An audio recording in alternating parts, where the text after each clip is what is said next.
on behalf of the EFDD, Mr. Farage. I've been wondering why David Cameron's been slashing our armed forces, won't commit to 2%, is happy for us not to be able to defend our islands. I think Mr Juncker's given us the answer. We're going to do it at an EU level. We're going to have a European army. Now, when I raised this last year with the Deputy Prime Minister, Liberal Democrat Nick Clegg, he said it was a dangerous fantasy to even talk about an EU army. I hope every Liberal Democrat voter has heard Mr Verhofstadt today, the leader of the European Liberals, crying out for militarisation at an EU level. Of course, the truth is, it's already happening. We already have a European Defence Agency. We already have EU battle groups on active service all over the world. We already have an EU Navy active against the Somali pirates, and who can forget Eurocorps here in Strasbourg last year, virtually goose-stepping that ghastly flag round the courtyard outside. And of course the Lisbon Treaty, Article 28, provides for all of this. Tony Blair was right.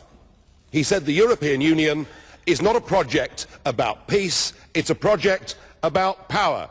And I think Mr Juncker is trying to seize on an opportunity. We ourselves in the European Union provoked the conflict through our territorial expansionism in the Ukraine. We poked the Russian bear with a stick, and unsurprisingly, Putin reacted. But this now is to be used as an opportunity to build a European army. And when? Mr Verhofstadt, I know that by heckling you increase your hits on YouTube, because otherwise nobody in Europe wants to listen to you, and the President really ought to let me speak. Just a moment, please. Just a moment. Mr Farage, just a moment, please. Just a moment, please. Just a moment. Mr Verhofstadt, I turn to you. I have to ask you, please, to calm down.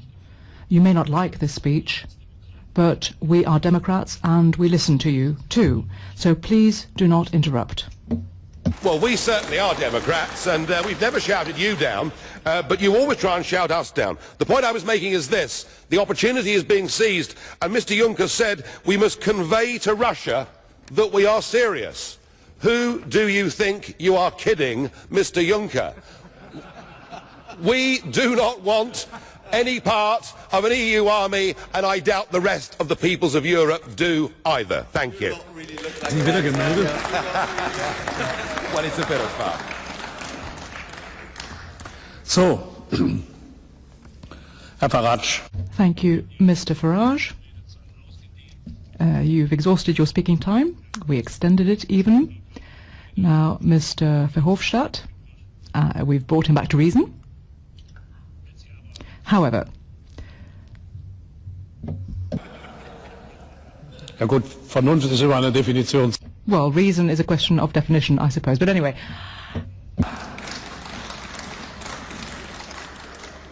Ich glaube, I'm not necessarily saying that you're the expert when it comes to defining reason, but what I can tell you is that I asked Mr Verhofstadt to please listen to you. I hope he will continue to do so in the future.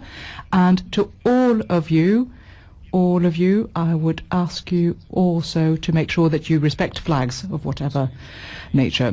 Mr Sulic, I believe you had a question, is that right? To Mr Farage, I take it? Is that right?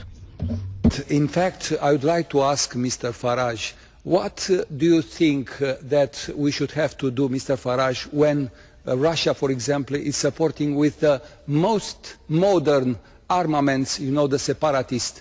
Do you, as an European Union, have to do something to support Ukraine, to fight in the eastern Ukraine, or do you think that we should have to wait to fight on the western Ukraine for the stability of Europe? Don't you think that we together we have to send a clear message of solidarity and unity of the European Union considering this important subject? Thank you.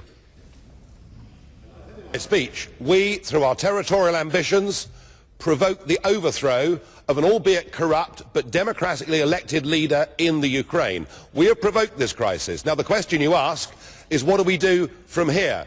I was in this chamber at the time when Libya was attacked. I heard the Liberals and the Greens screaming, frothing at the mouth, for us to bomb Libya, for us to become militarily involved because we believed that would make things better. My view, sir, is if you look at Afghanistan, if you look at Iraq, if you look at Libya, and you look at the attempt to back the rebels in Syria, many of whom have now morphed into ISIS, we see that our recent foreign military interventions have made things worse, not better.